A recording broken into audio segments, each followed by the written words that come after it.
welcome to a new episode of the Sri Lankan Understanding, where we delve into what happened in our past that informed where we are at present and how does the present influence the future.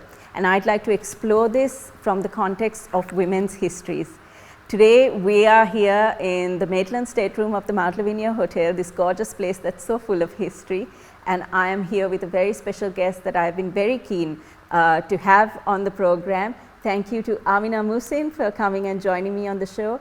Aamina is a former co-founder of the Sri Lanka Reconciliation Movement, and she's also quite a great content creator.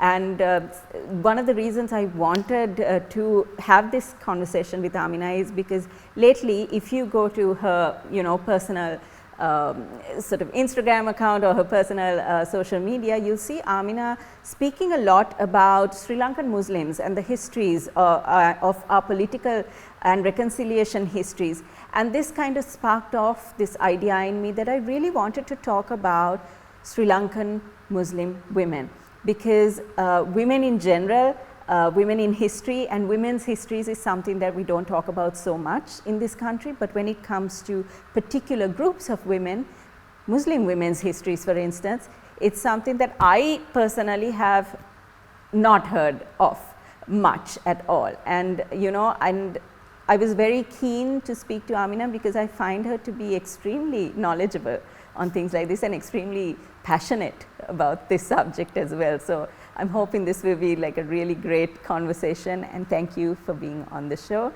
Aamina, let me start off by, what is it about the Sri Lankan Muslim women do you think that we hear such little of? Because when you look around, there are women who are making great strides, who are doing great things for the community, for the country, and yet the mainstream media doesn't really capture or document those stories. And there's a lot of resilience, I feel, that goes unnoticed. So if you can just tell me a little bit about what is it about the Sri Lankan Muslim woman that history is sort of sidelining? Thank you, Shanuki. Yeah. I'm very happy to be here. You have been an inspiration to me as I was growing up, so thank you for having me. Don't say growing up, that makes me feel really old. No, from the beginning, I've been looking up to you. You and Asha Rivas have been two ladies I've been looking up to, and I think I've shared that with you, countless times. So I'm very honored to be here and to be talking with you. To answer your question, let me just go back to the beginning, or back to when we have history documented of the Muslims of this country. So in my studies of numerous historians writing about Muslims of Sri Lanka and where we originated from, I have two things to talk about. One is, when did we come here to Sri Lanka? Since when have Muslims been in Sri Lanka? And then also I want to talk a little bit about our ethnicity before I move into this specific topic of where the Muslim women are and what have they been doing. So the first area would be, since when have we been here, right? Mm-hmm. So many of the historians have written about how during King Pandukhabaya's time, this is 300 BC, 300 years before Christ, in the Mahavamsa, it has been written that King Pandukhabaya, created a vatta called the Yona Sabhagu vatta. Okay. And this is the vatta, or the space allocated, that he basically informed his courtiers and officials to have made for the Yonas. So historians have questioned who are the Yonas, and there are two schools of thought. One is that the Yonas are the Ionians, who have Greek heritage and Greek ethnicity, and the other, which is a majority view of many of the historians who have written about this, is that they were who were later called the Moors. So meaning they were pre-Islamic Arabs who arrived as traders in this island. So in 300 BC, Islam didn't even exist. So I cannot say these were Muslims that King Pandukhabaya was hosting in this island, but they were pre-Islamic Arabs. So they came from the Middle East locality and they settled down here in Sri Lanka as traders. That aside, the question of our ethnicity, where are we from, who are really the Muslims, because when we say Muslims, we know the Tamil community is an ethnicity. They're of Tamil heritage, and likewise for the Sinhalese. But we have this label called Muslims, which is based on religion. And religion is something that's, I personally believe, very personal. It's something that's unique to each person. You can be in your own journey of your relationship with God, or you cannot. You can take a break from religion. And so to identify a whole group of people as Muslims, when some of those people might not literally technically be Muslims, because Muslims are those who believe in the religion of Islam. Right. So we don't really have a very common ethnicity to us that we are called by, but when you look at the studies, we see that the Muslims have numerous ethnicities. We come from, these Arab traders I spoke to you about, we come from South India. There's a vast majority of South Indian heritage Muslims in this country. There's the Afghan Muslims, the Pakistani Muslims, the Bohras, the Memons, who all have heritage from the Indian subcontinent. And so ethnically wise, we're very diverse. And then coming back to the question of, okay, what were the Muslim women doing? Who have they been? What role have they been playing? Now that I set this backdrop, again, going back to my studies of the Muslims of Sri Lanka, I have noticed, and I'll be talking more about this as we go along, that in the pre-colonial era, this is when we had monarchs ruling this country, there is absolutely no mention of the women of the Muslim community. There's absolutely no mention of them, and I've read more than 10 to 20 books that historians have written. Yeah. The only mention, if any, is that many of these South Indian and Arab traders that came here, they settled down here. It took months and months for them to come in their ships because travel wasn't as fast as it is now. And they settled down here and they traded here and they went back after years, and then again they came back. So they intermarried with the local women of this island. Mm-hmm. So that's the only mention of the women, Okay. And then post-colonialism as well, there's hardly any information about women, and I will talk further about this as we move along. Sure, and I really want to thank you for setting up that background and context. We're going to take a little break, and then we're going to come back and talk about who were these women who have not been talked about enough, and what has their contribution been. Let's see you in a little while.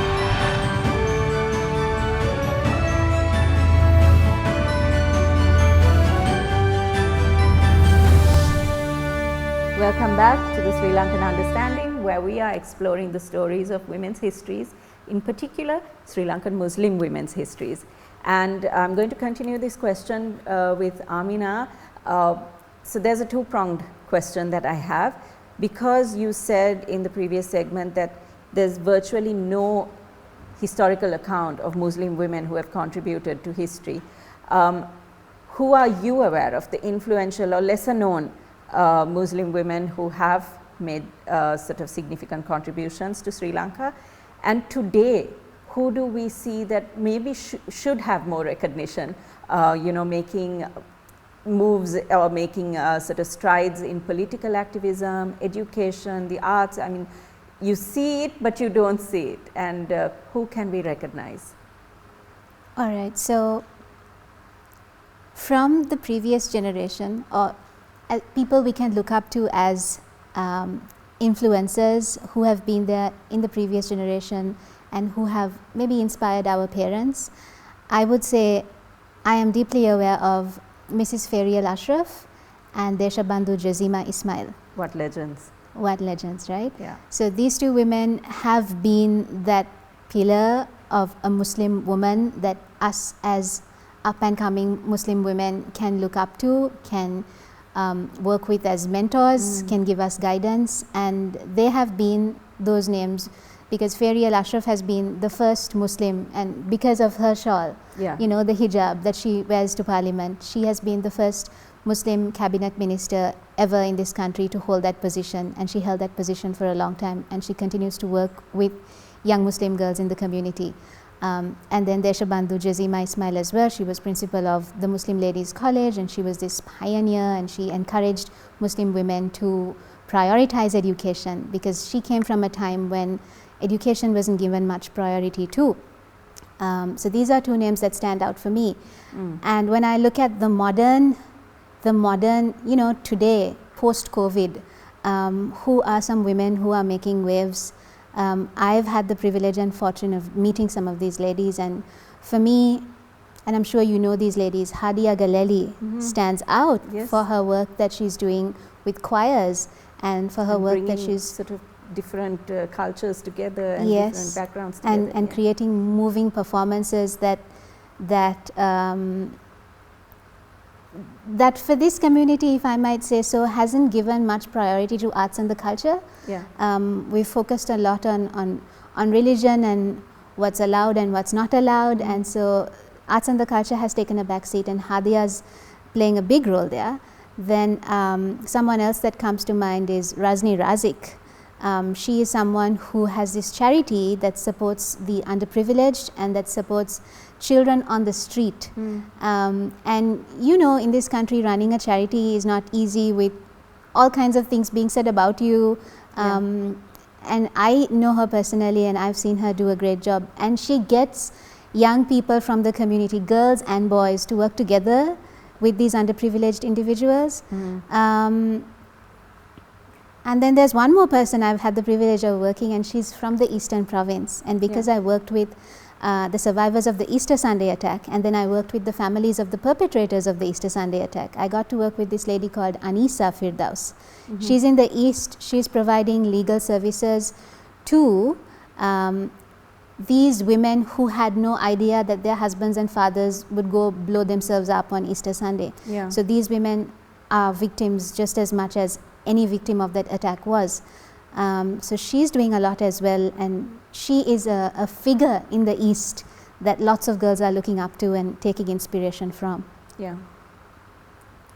And I've heard all these names, and it's nice to be able to sort of speak more publicly about them and platform them more, because I'm sure there are others also who are taking inspiration and continuing that work, and yet go unnoticed, because I think for some reason there's not a lot of PR around the work, but the work is happening and the work is so meaningful. How do you think, Aamina, sort of colonialism or nationalism or post-independence contexts have sort of shaped, those post-independence policies, for instance, have shaped the experience of the Muslim woman in Sri Lanka? And I'd like to ask, what is it about, or what your thoughts are about the way the media represents the Muslim woman's voice or misrepresents the Muslim woman's voice? So this is a very interesting question, the one about colonialism and nationalism, and how the Muslim woman was influenced by that and what role they played then. So in my studies of Muslim history, I have understood that when the Portuguese came to Sri Lanka, this was in 1505, this was the beginning of colonialism on the island. Up until then, up until the end of the monarch's rule in this island, when kings were ruling this island, mostly Sinhalese kings were ruling this island, we had the Muslims thriving. Economically, they were thriving, and educationally, they were thriving too. Today we have standards for education, we have syllabi that are set, but at that time, hundreds of years ago, there weren't big standards like we have today. And so the Muslims of this country, they had something called maktabs and madrasas. So maktabs were the primary schools, madrasas were the secondary schools, and these were run by the rich Muslims at that time.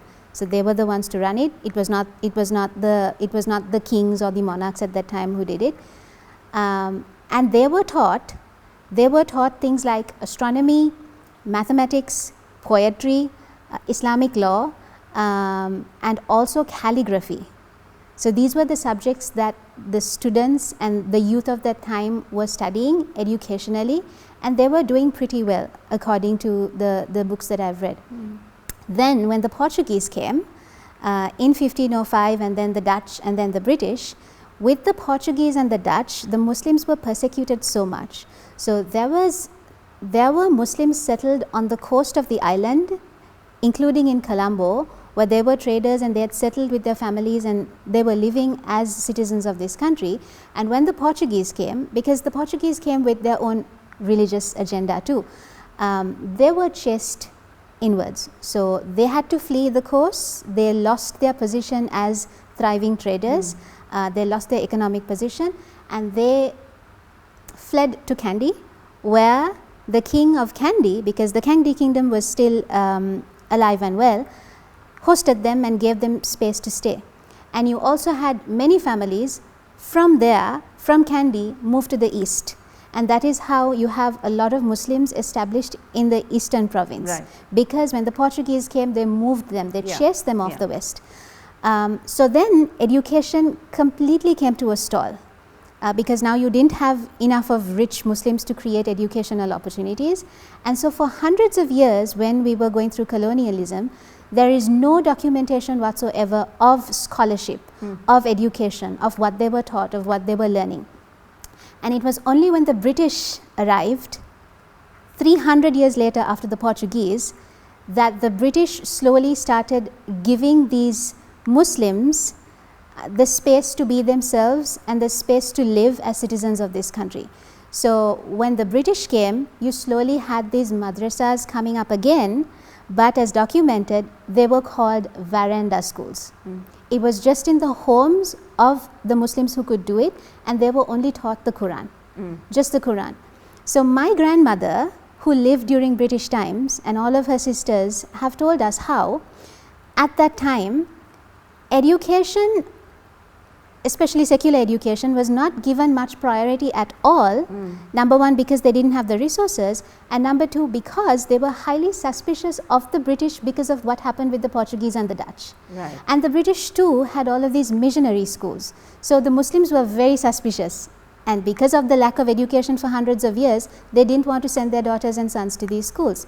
It was after years and years of the British working very closely with the Muslims that finally, slowly, girls started going to school. And you might know Yasmin Azad, who wrote the book Stay Daughter. She writes about this, how this affected the whole community as a whole.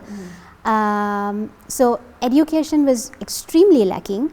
And my grandmother used to tell us how she could decide that she wanted to stop school. So when she turned 12, 13, 14, she decided and she told her mom, I'm done with school, and that was completely fine.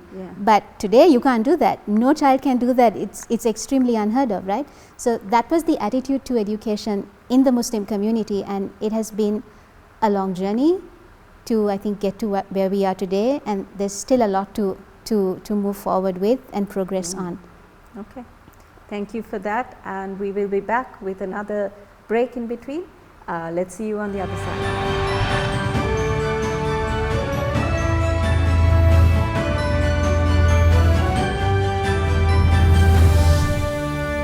Welcome back, and moving straight back into the conversation, Aamina, can you tell me, when it comes to the media and how they represent or / misrepresent Muslim women's voices, you do have something to say about that, right?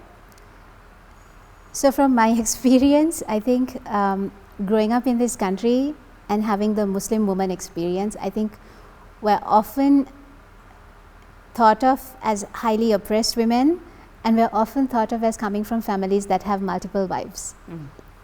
And that's not always the case. Yes, oppression does happen, for sure, and that needs to be worked on. And this is something that the MMDA has been working, the reforms for the MMDA has been working really hard to find solutions to. Oppression does happen, but that's not the case with every single Muslim woman. And then, no, not all of us are one of our wives. Like, that's hardly ever done in this country. It's not a cultural or religious practice in this country, but yes, the religion does talk about it, and it's technically allowed, but it's not prevalent much at all here in Sri Lanka. And yeah, I 100% agree. The media and what it influences greater society to think of the Muslim woman's experience is largely that oppressed, polygamous kind of situations and experiences. So thank you for representing and saying that's not the case all the time. But because you mentioned the MMDA specifically, I'd like to ask you, what do you feel are the cultural or the political frameworks or the religious frameworks in Sri Lanka that influence the Muslim woman's experience, and how does that form sort of, are there challenges around that for the Muslim girl, or do you feel like, you know, it is something that she needs to be aware of? Can you just talk me through what is that? So I think I'll go back to one of my answers where I spoke about the lack of education, and we didn't prioritize education, number one because we were persecuted, and number two because we were having high suspicions of these colonial rulers who were ruling the country. And so for centuries we didn't have an educational background in the community. There weren't schools that were established, there weren't scholars that were being created from the community. And so I think centuries of ignorance, especially around secular education, created this atmosphere of the religion and cultural notions being given precedence. So with the MMDA as well, this is I think the community has been talking about it for a really long time, and when Minister Ali Sabri was holding position as Justice Minister, there was this whole campaign to reform things. So there too, things like having the capability legally for a child to get married is not something that many people would like to see continue, because now with modern understandings of the rights of girls and the rights of human beings in general, and how education needs to be prioritized for all humans, we can see that those are things that need to be changed. I think because of these centuries of ignorance, sadly so, we are slowly coming out of it, but we have been stuck for a very long time in religious / cultural practices that sometimes disempower women. So I know personally how innovation, creation, technology is something that sometimes creates a lot of suspicion in the community, and that is banned. So in the early 2000s, I know people who got cameras, went around filming stuff and photographing stuff, but through some misunderstanding of what religion allows and doesn't allow, these people were branded as they're not being good Muslims. But now when you have phones and you have cameras that are widely common and popular and everyone's using it, it's just the norm. It was the same apparently when electricity came to this country. People from the community were saying, do not use electricity because this is the spirit of Satan running through your houses. Wow. So this is a lack of education that creates rumors like this, and is highly suspicious of innovation. And so I think that has created this atmosphere in the community that makes us be highly wary of change, of modernization, and of technology and education. Then if I can sort of now slowly go into a very sensitive area, which is in communal tensions and in national conflict contexts. I mean, everybody suffers, and vulnerable groups suffer more than others. But there is a unique challenge that the Muslim woman especially can face. And in recent times, with the Easter Sunday attacks, with so many different forms of communal tensions that followed it, can you talk me through what the Muslim woman's challenges have particularly been with things like this when it comes to conflict? Yeah. So in contemporary times, and what was most recent was Easter Sunday of 2019. This happened 6 years ago. Then prior to that, we had the civil war that raged for 30 years. And people don't think of Muslims having to deal with that on a large basis, because we normally look at it as a Sinhalese Tamil problem, but Muslims were caught in the middle. Yeah. Then if you go prior to that, you have the 1915 riots in Kandy, and then in between all of this, you had multiple riots where the Muslims were affected, including Digana and in Aludgama as well. So I'd like to just pull out a few stories here and there for lack of time, and talk about certain problems that the women have faced. One is for me Easter Sunday, because I have worked with the survivors and the families of the perpetrators, and that has been a big project in my life. Speaking to the family members, including some of the wives of the bombers, I understand that they have been extremely innocent and they had no idea that their family members were up to this. Legally too, they have been released, and so there's no doubt about their innocence, some of them. And in understanding how they dealt with that, because they became victims too, their husbands were in prison or they had blown themselves up, and these were ladies who had no idea how to earn a living. They were mothers who didn't go out and work, they were not raised to be doing so, they didn't have a formal education as such, they were living in the East, and now they were thrust into this environment where everyone around them, including the Muslims around them, were very scared to be interacting with them, very scared to be interacting with them, and they now had to support their few children that they had in their homes. They had to pay rent. And so these women have spoken to us about how they went through that struggle. So that was something on a very large basis the whole country went through, and these women didn't have those voices to ask for help at all. They didn't have the tools whatsoever. And then when you look at Digana and Alutgama too, in reading the reports that came out of those attacks, you see many houses in those areas where these riots took place, they were looted. So in the community, the women have played the housewife role, they've played the mother role, they've not had an education to earn a living, they've been depending on their husbands, and the looters came and stole all of their jewelry. And the reports contain